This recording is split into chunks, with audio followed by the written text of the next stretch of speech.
Hi muses! I'm speaking quietly today because it is 6 a.m, a little 5 past. I am trying to set up as per usual. If you're watching this and you've watched the other videos, good on you, you've made it to the end. This is last but not the least. I will try and keep this punchy. My kids may be running in here any minute. And so let's get to it. Let me do other things. As always, if you're watching this live, make sure with all my videos you comment hashtag yay live, one word. And then if not, if you're watching a replay, comment hashtag yay replay. And tell me, what are you doing today? What have you got from it? What was the biggest thing that you struggled with? And what was the biggest thing that you resonated with that really gave you the clarity that you needed to know what you needed to do next? I would love to know. Leave it in the comments below. Let me grab this link. Today we are talking about it's more than finding your next client. It is important to understand that you need to build the word of the day. Watching a replay, this is where you get up to. The word of the day today is community. We have talked about making your commitment to this new journey that you're going on to build this creative business. We have talked about the clarity and really knowing what that is and using what you have now, not to spend all your time researching and looking into and planning to try to get that clarity, because sometimes, and most of the time, the clarity will only come as you go along and as you try things out, and as things fail, you'll get clearer feedback. And so that's what we talked about. Day 2. Day 3 was the actions that you need to take and the habits that you need to have, and that is all about creating, not just creating the work and the art, but also creating the art about the art, because now as you're building a creative business, that is your job to do that. And I gave you some practical examples of ways you could do that and apply that to your situation. And then the 4th yesterday, which was an epic one, and it was very much like a workshop, and everyone's like, Brenda, you're sharing too much on there, you should keep it really short so that people will come to you and buy you and all that kind of stuff. But as I've said before in all my other videos, this is something I wanted to give incredible value for. It is really just information that I would be giving to my private clients. And I will be using these videos again, and it's this trust in your creative work and trusting in my value. And so the 4th one's because it's part of my brand. And so even though it was freezing cold outside when I was doing it, which is why I'm not doing it outside, but I have to be quick if I'm going to be inside with the kids waking up soon and my dry shampooed hair. And but that one, in day 4, we really talked about branding and really practical ways of how you can be consistent to really communicate that brand, to really talk about your work in a way that reflects what you want it to reflect, even as you're just starting, and being aware of that and being mindful of that. And all the 4 things that you need to do about showing up, showing you, showing your value and the different ways you can do that, and then showing how to connect deeper and really creating the channels, which was an extra bonus word. Well, the 2 bonus words was consistency and channels. And so consistency in all things, whether it was branding and the way you show up, in just keeping on going, and that's where you come back to your commitment. And then the channels part is about creating the channels to connect deeper with you, to allow the money to flow through. Those are the one of the important things I will be getting my clients to set up first. So if you're working with me and you have nothing, it's still fine. We can work together to get it out, as long as you have a body of work, you have this dream, you have this commitment, you know that you have this body of work that you want to offer to the world, or this skill set that you want to offer to the world. Message me, see if we're a good fit. Let's work together 8 weeks on this, creating this business of yours, and we can really lay this foundation for you so that you know what you're doing.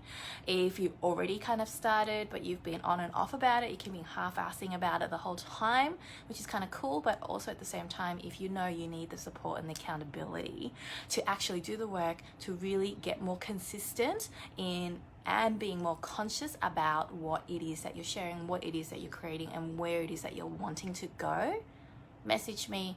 Let's see if we can work together. That's what I have to say about that. All right, so today is about community. And why do we want to talk about that? Because I know a lot of the time when you're first starting, it's all about, how do I find a client? How do I find someone to pay me for my art? How do I find the next customer who's going to love what I do? And I did that. I made that mistake.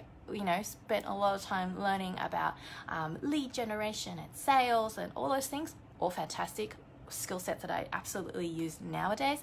And really learned along the way as well how I do it and how I do sales and how I attract and connect and magnetize my dream customers and clients. But until I was clear and really clear about my brand and clear about communicating and creating the art about the art and being consistent with all of that stuff, the sales part and the branding part, it didn't really click together because I was always like just pushing.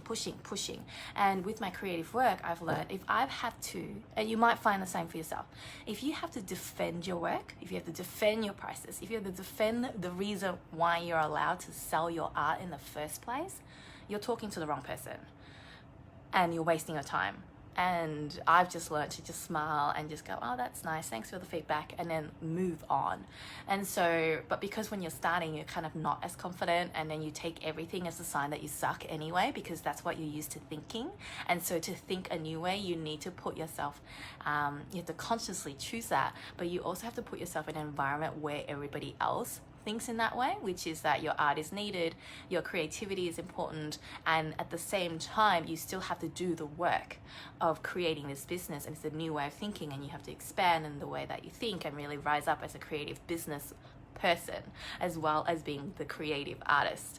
And so that is why community is really important. It's really about creating the environment that allows that change to be easy. We talk about change as being something that's hard because you're going up against things that you're not used to. You see everything else around you reminding you of the way you used to do things, and everything else around you is set up to make what you normally do a lot easier, and it becomes part of your life. That's what becomes habit, all that kind of stuff.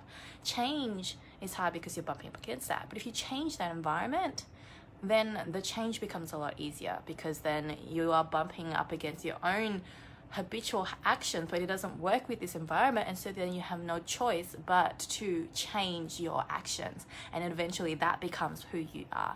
And so once I realized that, and I started looking for my community in a lot of free Facebook groups, and this is the way I've done it. I'm not saying necessarily this is what you need to do, but this is what I can share. Found a lot of free Facebook groups and a lot of people. It was a big mixture of people who were, yes, they're kind of serious about it, kind of not serious about it.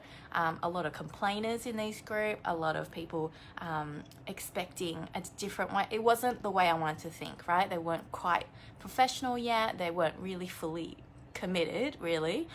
They didn't think of their work as a creative business. They thought they should just be the artist and they should just pay someone. It was a gallery's responsibility to do that, and then they just had to find a gallery who could understand their art. They weren't even creating work consistently, and eventually what I found was I had to pay money. I joined courses that were group coaching, let's say, or had a group component where I could hang out with people where we were learning the same things. And I found when I was in those environments, we were at least focused on that thing. And if I made the effort, even though I was introverted and I don't like talking to strangers, and it's so weird talking to strangers on the internet and trying to be friends with them, although I'm a lot better at it now because I've been in that environment for so long. And that is that once I was in that environment and making the conscious effort to engage and even just comment what I've resonated with, even if I don't know what to say, I don't have a question, just engaging in that way or just sharing my thoughts and daring to do that, I was surrounded by people who thought in the same way that I did, who wanted to learn, who was committed to their growth, who wanted to see their business as a creative business. And I was a lot of the time entering as the only creative because everybody else was doing like other business type things. And obviously I felt like I was the odd one out and I was weird, but I wanted to combine that business skill and that business way of looking at things and that very kind of left brain, masculine, structured way of doing it with my creativity, because I knew I was going to get that chaos and flow and creativity in my work already. I don't need more of that. I need more of this structure, and it became a discipline, and that discipline gave me freedom. I talk a lot more about that inside Muse Mojo. It is why I created Muse Mojo as my village, is my membership program.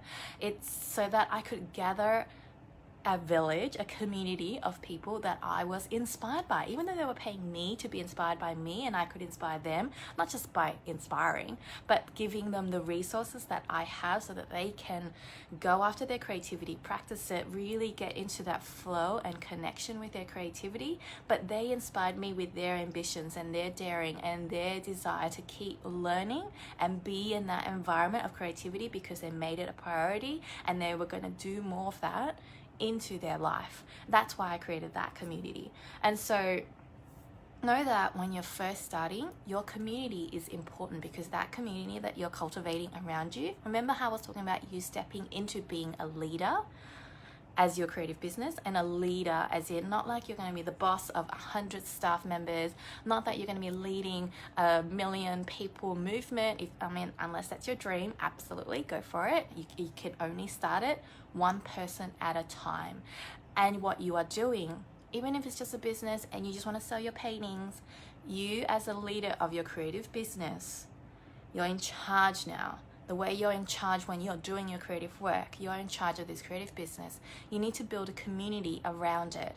And they are hopefully all going to be fans of that work, and they're going to buy from you and they're going to become clients. But if you only think of them as clients, then you only talk to them like a yucky salesperson, which is what you wanted to avoid in the first place, which is what you were feeling weird about, which is why you haven't been talking about selling it and being consistent about creating the art about the art to attract those dream customers and clients in the first place. Right? Remember to breathe, Brenda. So when we talked about personal branding and sharing all the other parts of you, I was just seeing a little video sharing about the mistakes people make, artists make in Instagram, and that is that they share other parts of their life, and they really should only share their art on their account. And if they want to share other businesses, they should make new accounts, which I kind of agree with. If you have other businesses, to make another account. But she was basically saying it should only be pictures of your art, and that was it. And I disagree, because I want to create a personal brand. I want to attract people around me. I want to create a community around me who sees all the different parts of me, because I am a lot more complicated and richer in my life and my perspective than just my paintings, than just my kids, than just my mentoring. I am all of those things. They all feed each other. They all woven all together into this brand that I am building, which is Brenda Mangalore. And so understanding that you're building a community is because you're looking for more than just clients. This community that you're building, yes, they will buy from you. They're going to love you. They have to like you, love you, and then they really get to know you. And once they really get to know you, they can trust you. And once they trust you, they will buy from you. And this idea about connecting to this community and building that up, they're the big ones that are going to support you, even if they don't buy. I will cover that next.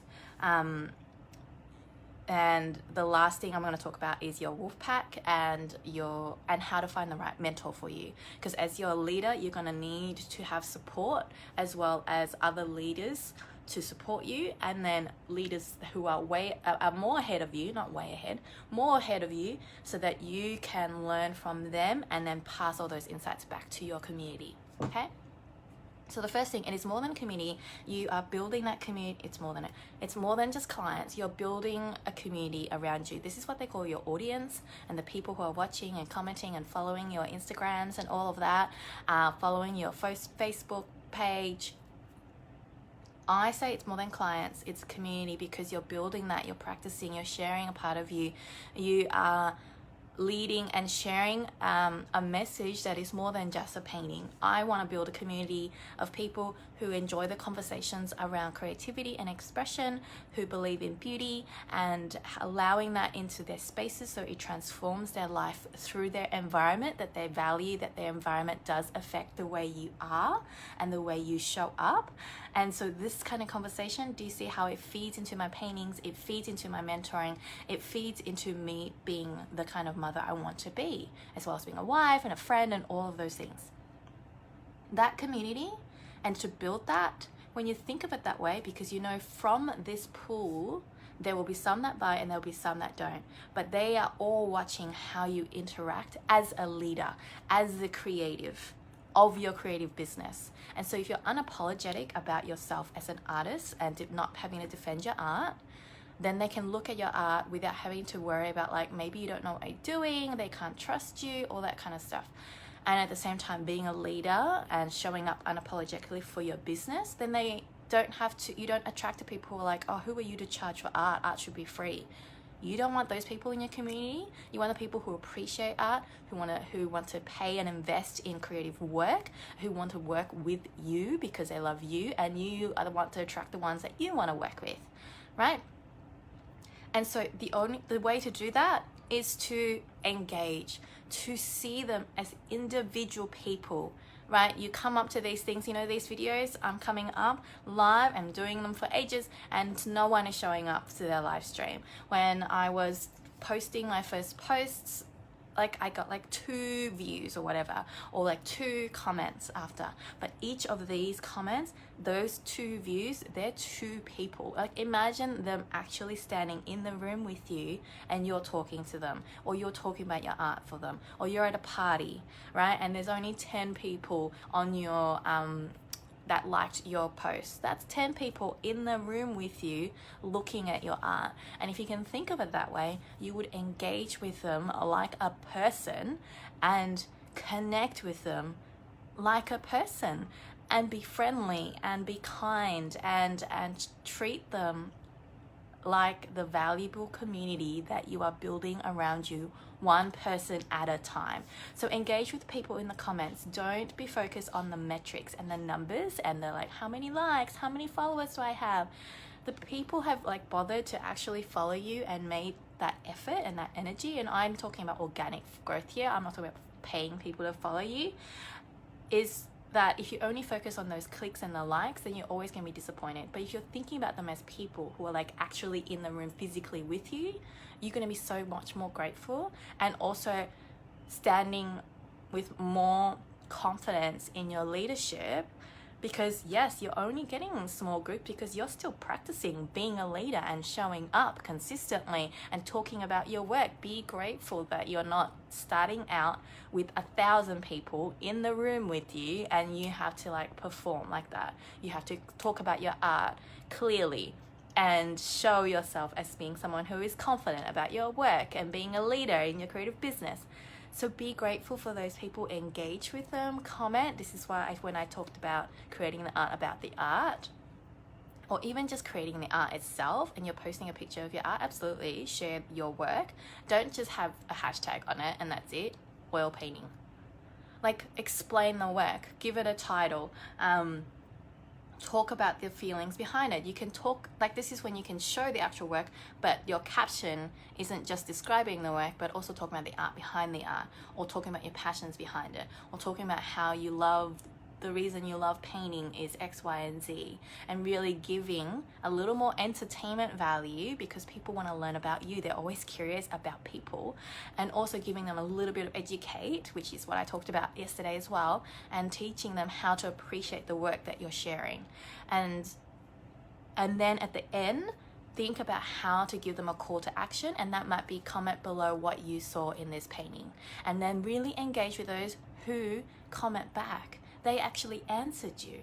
That yes, for sure, when you're starting, there might be crickets, and that's just part of it, and it's okay. You're asking that question, because even if you're asking that question and they didn't get a chance to answer, the person who actually read it might think about it and they're like, oh, that's interesting. But eventually, if you keep asking, they will answer you. It's like kids, right? I got a 6-year-old, and sometimes I'm asking her, like, what did you do at school today? Oh, nothing.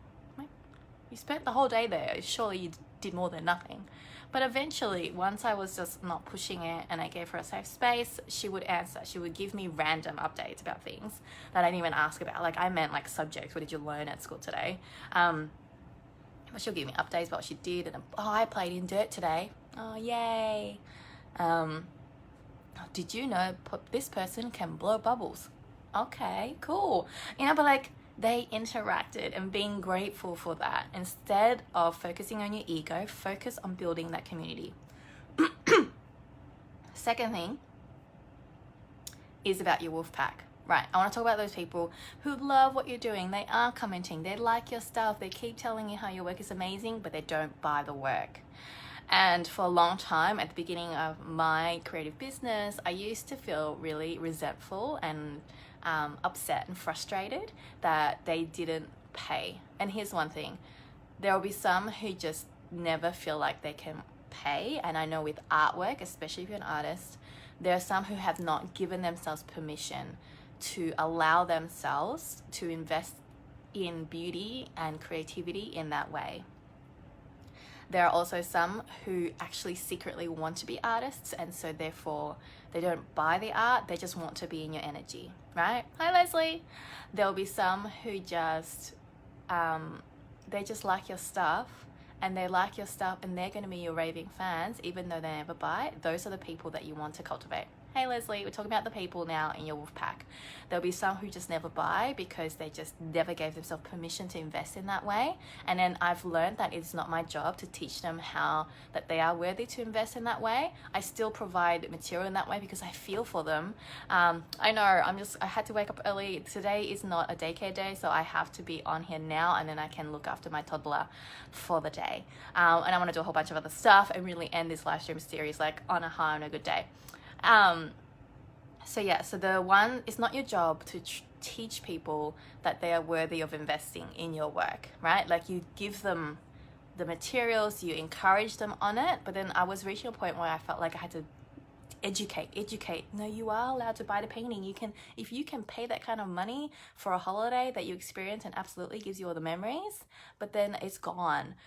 You can pay less than that and have a painting in your home that every day inspires you and connects you to that feeling that you get when you're on holiday, which is freedom and joy and this spaciousness for creativity. Paintings can give you that. And so I was thinking of like ways to try and educate that part of my audience to then finally pay me the money and buy the work. And I reached a point where I realized, you know what?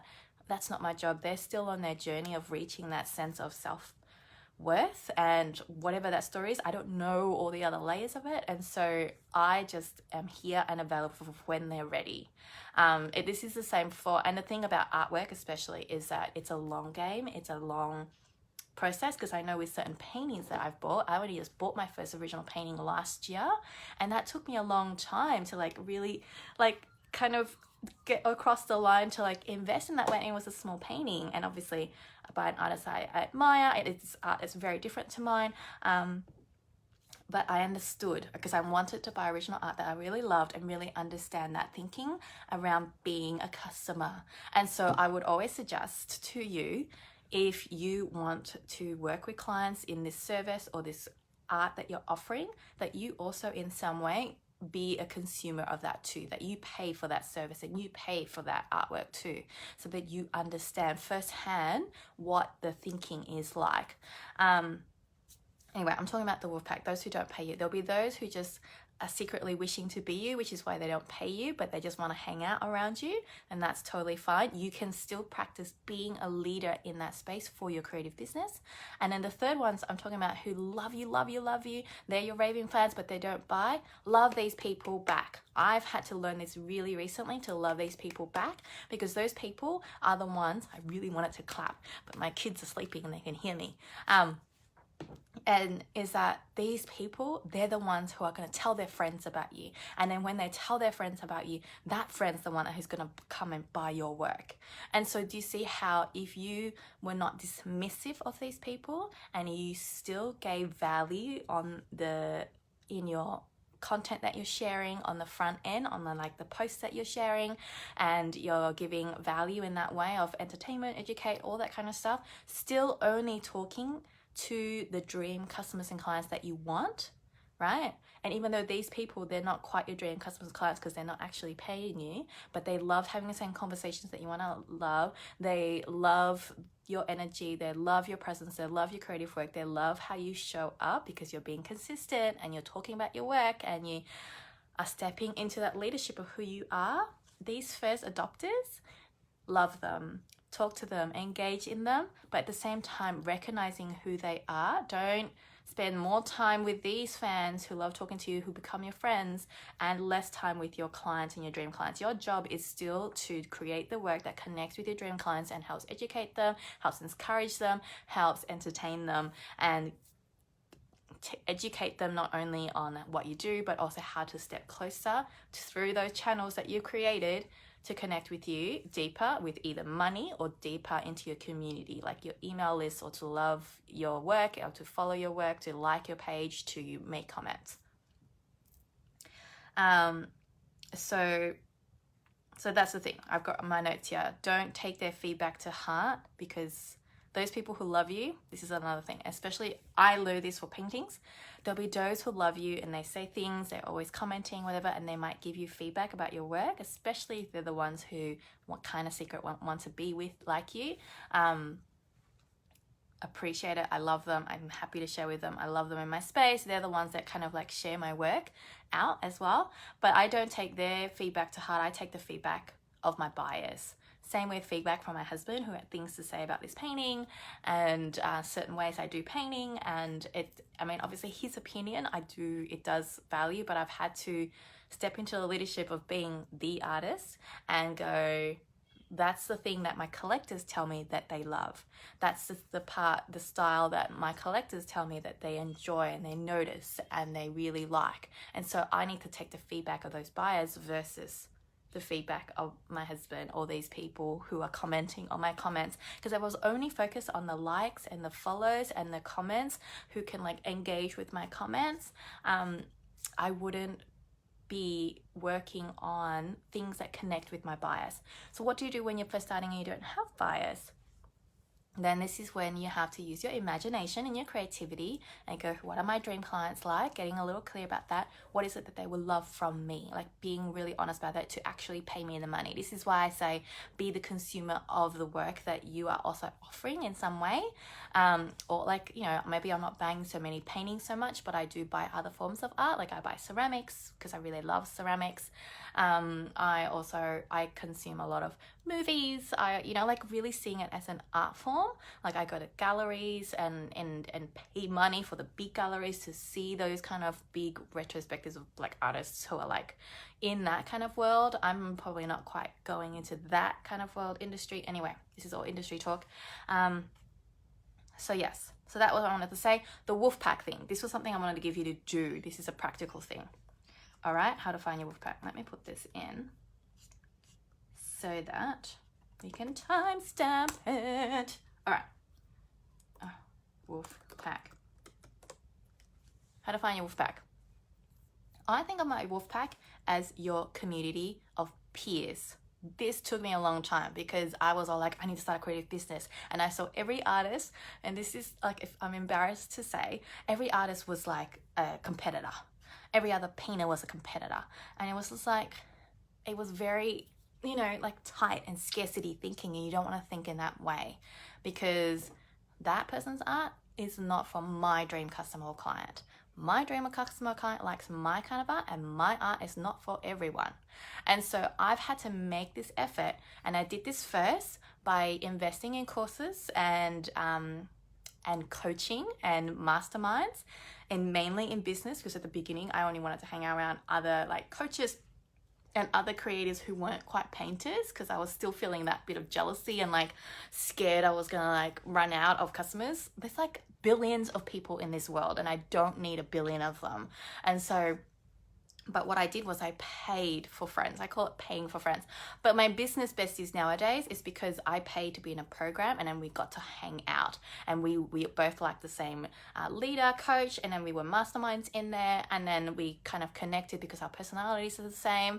And the reason I liked making friends that way was because first we would be really focused on what we were focused on, which was on business. Because I know my other friends, real friends in real life, they didn't understand what I was doing, and I couldn't talk about my work, and they didn't understand why I would bother doing that, right? They didn't understand. They're the ones who are like, oh, that sounds, if you had a bad day at work, right, bad day with your business, they'll be like, oh, you know, maybe you should go back to a job. Like, that was the kind of undercurrent. I didn't want to hang around these people because they fed my doubt. They did not feed my dreams. And so you want to find yourself around a community of people. This is what I was talking about, changing your environment so that,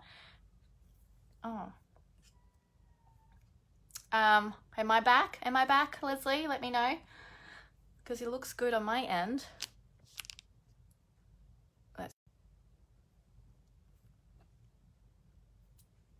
Okay, it looks good on my thing, so I hope I'm back. Let's see. There's always a delay on the thing. I apologize if you're watching a replay. This is the real thing. Nothing is edited. This is me. This is what you get. Okay? All right. So I paid to be in masterminds. I then found friends in that way. But this is another way I learned this from Being Boss. If you know that podcast, I worked with those two people. I also worked with creatives that I really liked and paid for services and all that kind of stuff. And but I also learned this from them. They talked about the Hot Shit 100, and I applied this in my own way because I don't know, I just can't follow everyone's instructions exactly because I just can't. I just don't. I just make it up halfway. So the Hot Shit 100. This is about finding your peers and being friends with people that you really admire, right? I'm not saying like friends who are at your level are below you. No. This is about expanding into the kind of person that you want to become. And I didn't have any artist friends. This will seem weird, but I didn't do painting at school. I didn't go to painting at university, and I had other designer friends, but not really. And I'm an introvert, so I have a very small circle of friends. And then once I became a mum, that circle got a lot smaller. And then I was around like other mums who were like happy to take maternity leave and not do anything, while I was like desperate to finish this kind of babyness so that I could get back to my business and my painting and what I loved. And so I needed to be around people who understood that. And nowadays, there are like podcasts that you can follow. I'm hoping to start one soon. There are groups that you can join on Facebook. I didn't quite have that at the very beginning of my journey. So what I did, I was on Instagram. So what you do with your Hot Shit 100, this is what you do, okay? 100 is that you make a spreadsheet of 100 people that you think are hot shit. And so this is where you put like your Oprahs and your Ellen or whatever. But no, I'm talking about like also the people who maybe no one else thinks they're amazing or even knows them. They're not really a celebrity in that sense, but they feel like a celebrity to you. They're like the hot shit. Maybe I'm on there if you're watching my stuff, or just other artists who are similar to you, but you kind of follow their work and their work is amazing, and they have, you know, maybe they're a parent too, so that you know that they're living similar lives to you, but they just feel so much more ahead of you, but you just feel like they're hot shit, right? And so you make a list of those people, of 100 people. Like I started out with maybe like 20 or 30, but you keep adding to it, you know, as you go. I haven't done that. I need to go back to it. It's on my list. Add to my Wolfpack. And I think of it as a wolf pack because it's like, this is going to be your pack. You would go, wouldn't it be cool if you were friends with this person? And not to be a client, but like to be friends with. And you would love to like, imagine you go on a retreat together and you can talk to them. You can like brainstorm about business and life and creativity and art and the same interests and whatever it is, passions that you have outside of your business and your children or whatever it is. And so you make those lists. And then, I need to give this to my clients and give them a template of an email to send out to your wolf pack. So what you do is not to all 100. I mean, go for it if you are, but make it a habit that you are sending out this intention of looking for like-minded friends who are as ambitious as you, who are going to encourage you, who are going to be amazing. But you're not sending out this email to go, hi, will you be my friend? No, you're sending out that love, right? Remember, you're building this community, but at the same time, being a leader means you're sending out love and giving generously and creating this content and sharing what you have and your art generously in the expectation that karma will bring more back to you, right? But not necessarily from these people. And so my story is I sent emails out, and the email is very simple. It's just like, hi, I just want to let you know I've seen your work on Instagram or wherever it is, on Facebook, and I just want to let you know that I really love what you do. It's been really inspiring. I just want to let you know that you're doing a great job, you know, and then you just sign off, Brenda, right? And the idea is, no matter how big you are, no matter how many thousands of followers you have, it's nice to feel appreciated for the work that you do, because they would remember, just like you're seeing now, how much discipline and how much courage is involved to show up when no one was clapping, when no one was commenting, when no one was seeing your work. And then even though they might have hundreds of thousands of followers now and they're getting all the comments and stuff, but like to just truly be appreciated without something in return. Because a lot of those comments are like, what's coming next? Oh, are you going to be making another painting? And you know, they're always like asking. Don't be an asker and a grabber. You're giving out gifts. This is your love note. This is your sending out. This is what you would like to receive from your community one day.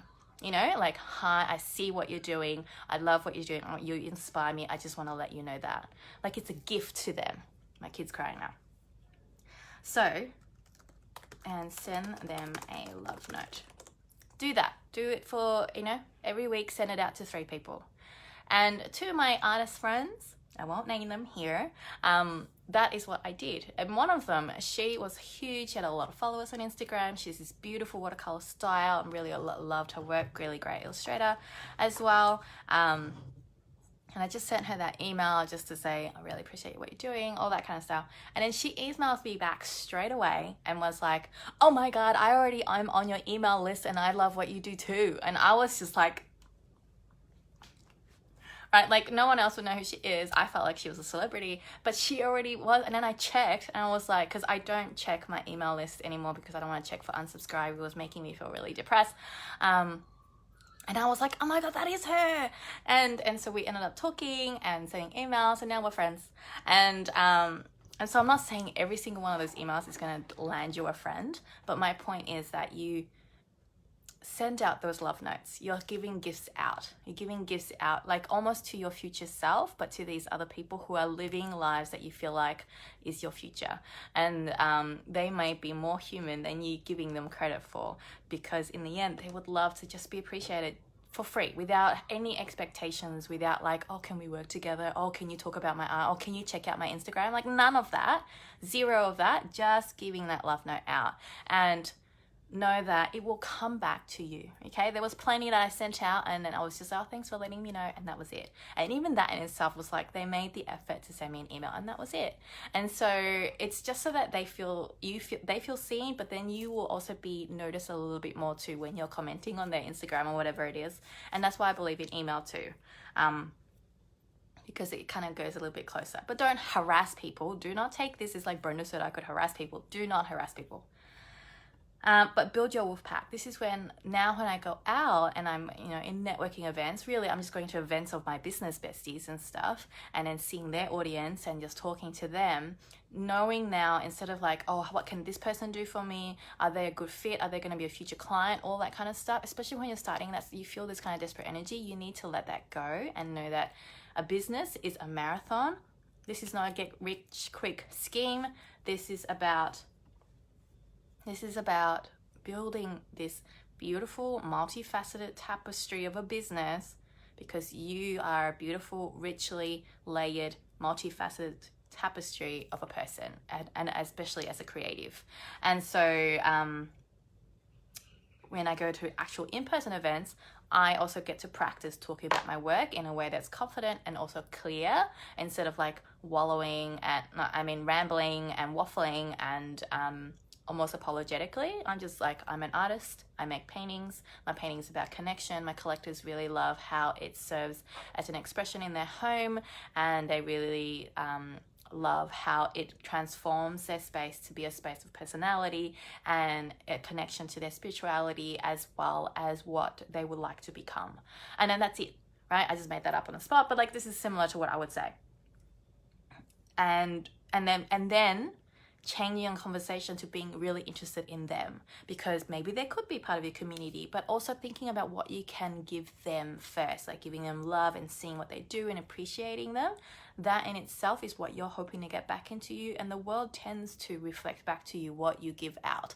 And so if you can understand that, you can then think of it as your community. You're being a leader of your community. There'll be some that buy, but there'll be some that are fans, and there'll be some who just want to hang out with you, and that's totally fine, because maybe they just need time to eventually become your fans, who then eventually buy from you. You never know, and never push them away, but just be careful about your energy.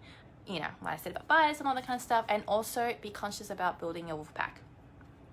All right. So yeah, detach from it. It's not about number of sales, number of clients, number of likes. Detach from that. Don't give yourself that desperate energy. There's no forcing or harassing. It's about connection. I've been talking about this: connection, conversation, and you're building a community. Okay, so you can think about it as a community. It isn't about trying to take from others. And the last thing I want to talk about is, in terms of a community, is finding the right mentor for you. Because yes, I join groups and join courses with the conscious intention to not only learn from that course, but to also connect with like-minded people and make friends in that way. Even if it was, in the end, I knew I couldn't really hang out with them in real life because they weren't those kind of friends, but I knew that in their community, you know, that person might lead me to another person, who might lead me to another person, who might then lead me to like one of your best friends, and you just don't know. And so, you know, yeah, join all those courses. My story is I did that, but eventually I got tired of trying to apply these things and using my own limited brain and perspective to try and apply the learnings to my specific situation. And at the same time, also trying to keep myself accountable, using all my willpower to keep practicing these new habits. And because old habits do come back, and those doubts do come back, and that swimming in the ocean of doubt and fears, it gets tiring. And so hiring my coach. My first coach when I first started was like 4 sessions, and at the very beginning it was all about like, how can I make more sales, how can I make more whatever, and eventually it really came down to like, Brenda, are you still making the art? Which is why I shared it in day 3 about creating the art, as well as creating the art behind the art. I was losing my habit about actually making paintings because I was feeling the fear of like, what if I make a painting and then it doesn't sell, so that I didn't want to make a painting anymore. And so I was just too focused on learning how to build my website. And he really taught me about drawing a boundary around my creating time and really stepping into that hat of being a creative before stepping into the next hat of being a creative business owner. And so if you need help in one of those two, because you need to have both hats right now when you're first starting, that is what a mentor will do for you. That's what a one-on-one coach will do for you, because they're looking at you. You can't hide in a course like you can in an online course. You can kind of just lurk in the background and not comment and just watch the videos.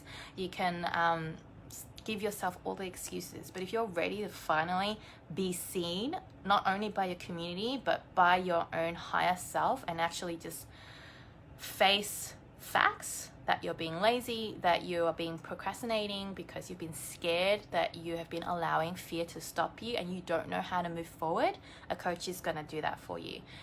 Investing in that time and accountability and personalized attention, so that you actually apply it in the way, because they can see the bigger picture that you might not be able to see, because you just don't have evidence right now of that it's possible, but they do. And so then they can see it for you, because they don't have any of your emotional baggage from your past, from when your Uncle Bob said, oh, you know, artists don't make money, creativity is just for fun. Or when, you know, so-and-so from high school asked you, oh, how's that little thing you're doing? And then all of that just kind of adds up as this heavy burden on you. a mentor and a coach doesn't have that baggage. All they see is your potential and your capacity and your big dreams, and then the path for you to get there. And so my advice would be to find someone who isn't 10 times ahead of you. Definitely probably do their courses and get into that energy if that's what you want. I mean, if you leapfrog ahead, absolutely.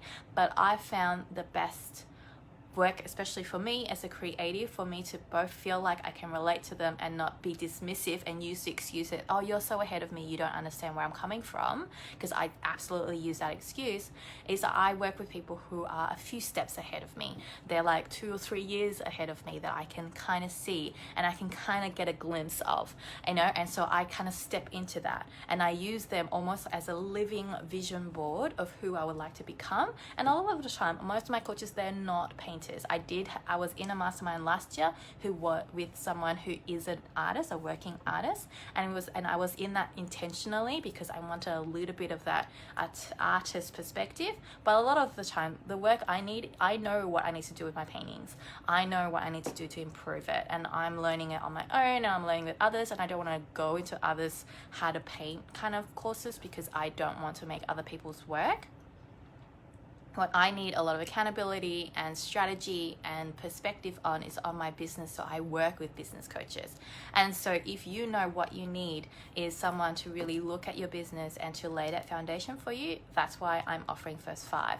Come and message me and talk to me and see if it's a good fit for you, because then I can help you lay those foundations for that business. If you know in the end that you're only just starting with your painting and you actually need to improve it and have a distinct, clear voice, and that you know and you are confident about what the kind of art that you want to make, then you need to learn more skill sets and go to artists. There are plenty of courses out there about building that body of work.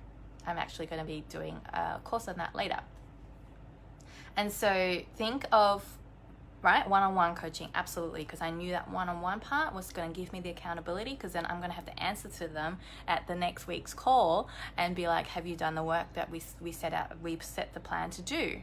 And I knew I always like to have a combination of both mindset work as well as practicals, because that's the way my brain works. So find a mentor that has it the way you want to work, but also is the opposite, right? Not in a way that's going to make you feel like you can't be yourself, but also because you know that if you're not a detailed person, you need someone who likes the detail and who's going to help you see details that you're going to miss. If you're the kind of person who gets stuck in the details, then you need someone like me who's going to be able to help you see the bigger vision, but also the practical steps to get to that bigger vision, and that you don't get bogged down by the details. That's what I'm really good at. If that's what the kind of help that you're going to need, I'm the person for you. Definitely message me to ask me about First 5 one-on-one mentoring with me. And then also think of masterminds and group courses that include that one-on-one perspective, because be intentional not only about learning from that leader and that coach or whatever it is, but be intentional about joining those groups and making the effort to engage, to make friends and really connect with these peers who also want similar things, because obviously they're coming to this coach for similar reasons to you. Their businesses may be very different, and that's the beauty of it. Some of my business besties, they do very different businesses, but we still think about business, because business in the end is about connection, and sales is about expression and exchanging that sense of confidence and passion and your interests, the same interests and passions, and having those conversations and then exchanging that and transferring that kind of confidence and passion to them, right? When I sell my paintings, I'm not just connecting with them and helping them connect deeper with my work, which is what I'm doing. I'm also transferring that sense of passion and expression to them into their home. And so if you can think of it sales that way, then in any other business, it's a similar thing. It's all about trying to build your community, having those conversations, how to connect with them, how to communicate in a way that teaches them how to connect with you deeper, working on our mindset of showing up consistently, even if no one is clapping. You can have those conversations with these people, because I bet you don't have that right now in your everyday life, because your environment doesn't quite have that. And so you need to be intentional about putting yourself in an environment that makes those kind of changes of becoming this creative business a lot easier. So that is it. I want to leave you with this, and I hope that this encourages you. Give generously, share freely, trust, and a lot of this is going to be a lot easier if you trust in your calling and this nudge to become this creative business person. Even if you're starting one person at a time, everyone starts one person at a time, building up their community one person at a time. Trust in that calling, trust in your work, in your art, that you are being called to share it with the world for a reason. And if you can trust that, just as you've trusted that your creative work improved over time, as long as you showed up and you kept putting the work in, trust that you will improve with this creative business and what you're learning and putting your work out there and finding that community and finding ways to connect with them and having conversations that attract your dream customers and clients. Therefore, that trust will help you give generously and share freely. Trust that your time is coming. This is a marathon. Be prepared for that. Definitely go all out. This is not the kind of like actual physical marathon where you kind of have to hold back so that you can sustain the length of it. But this is where I go, you go all out, give it freely, give it generously, but still also take care of yourself. You're not at the sacrifice of the values. Like for me, my values are my family and I want to be there for them. Today's not a daycare day, so I want to be there for them. That's why I woke up at 5 o'clock this morning so I can be ready here to give you this live stream, because I'm also committed to my business. And so trusting that your time is coming. You maybe you're only getting 1 clap now, but soon you get 2 and then 5 and then 10 and then 100. And so trust that time is coming. Hold that vision. Now as a creative business person, you want to offer your work to the world. Just as you hold that vision for your creative work, you got to hold that for your creative business. And while you're waiting, be grateful for these small numbers, because you're learning, you're getting better, and you're doing the work. You're practicing resilience and this consistency and this practice of showing up and doing the work. You're planting seeds. I got this from Melanie. I can't remember her last name. She talks about pineapple season, that a pineapple takes about 10 to 18 months to fully grow before you can pluck them, and there's only one. And so imagine 18 months. And so imagine if you just planted one and you're sitting there waiting 18 months. But while you're waiting, you couldn't wait because you were too impatient and you dug it up. It's not going to grow. And so the idea is to leave it planted and keep planting more seeds. That's what you're doing when you're building a community and you're talking to those dream customers and clients who haven't quite reached you yet. You're talking to them, you're magnetizing them, you're planting the seeds, knowing full well that in 10 to 18 months, they're going to bloom into this fruit. I'm not saying exactly it's going to be 10, 18 months for you. It depends on your business and what you do in that time and what happens to your work. But the idea is then in 18 months, you're going to be able to pluck that first fruit that you've been planting and letting it there. So while you're waiting, and it feels like you've just been waiting, and I get the impatience because I'm really impatient too, but you're also planting seeds so that you can always have pineapples, you know, and can be constantly plucking, because once they pluck one, they're still putting more in, and while they're waiting, they're planting more, so that way you eventually hit a point where you're just constantly plucking. That's what I'm working towards too. And so but the work, when I say do the work, it's not just showing up, creating the work, creating the content. It's also working on my mindset and the way I'm talking to myself and making sure I'm not digging up during my oceans of doubt what I had planted in faith. That's the other quote that I love too. Do not dig up in doubt what you planted in faith. And so understand that, like growing a baby, right? The baby's going to come when it comes. You can't rush it. You can't push it. You can't decide what's happening, but at the same time, while you're waiting, you're feeding it, you're nourishing it, you're learning more about what it means, you're expanding and growing into who you're becoming. And I love the fact that I got 9 months to really wrap my head around what it was going to be, what it was going to mean to be a mama, and then what it was going to mean to be a mama of 2, you know. And so be grateful for this time, and if you can be grateful for it, you can see the lessons for it, you can be open and stay committed and work on yourself and do the work and send those love letters out and really build that community, and that is going to magnetize those customers and clients to you. And then as you are building and laying those foundations for it, find the mentor and the mastermind and the course that's for you. If you'd love to work with me, definitely message me about First 5 and see whether or not that is going to be a good fit for you. I will be helping you lay that foundation so that as you're building a community and you're making those sales, you have the systems and the structures that you need in place so that you can grow into it and add more to it, that you're not getting distracted, that you can still show up consistently on your social media for your community, talking about your art as well as creating your art and weaving it all with life. That's what I want to help you with. Message me about first 5, and that's it. Go out there, write your letter. If you need help with it, comment in the comments below, and I will see you guys next time. This is the end of the series of Becoming a Money Making Muse. I would love to know what you got from it. What was the biggest aha that you got? Leave it in the comments below, and I will see you guys next time. Bye.